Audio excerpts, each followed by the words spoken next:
তোমার কি হয়েছে? তুমি ঠিক আছে তো? হ্যাঁ ঠিক আছি। আমি তো মাঠে জমিগুলো দেখতে গেছিলাম, এই বাড়ির দিকে যাচ্ছি। ও, তার মানে তোমার কিছু হয়নি? না না, আমার আবার কি হবে? ও, বুঝে গেছি। চলো ফুলু, তাড়াতাড়ি তোমাদের বাড়ির দিকে চলো। এই তুই বাড়ি যাবি না? তুমি যাও, আমি একটু পরে আসছি।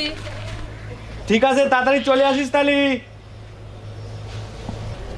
আস্তে আস্তে আস্তে আস্তে কেউ নাই তো, চল চল।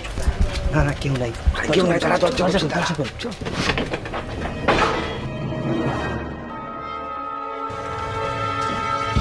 ভয় ভয় ভয় ভয়, আস্তে আস্তে আস্তে। ভাই কিছুটা মাংস না আমরা বাড়ি নিয়ে যাবো, তাহলে রাত্রেবেলা খেতে পারবো। তুই সব শেষ করে দিছিস?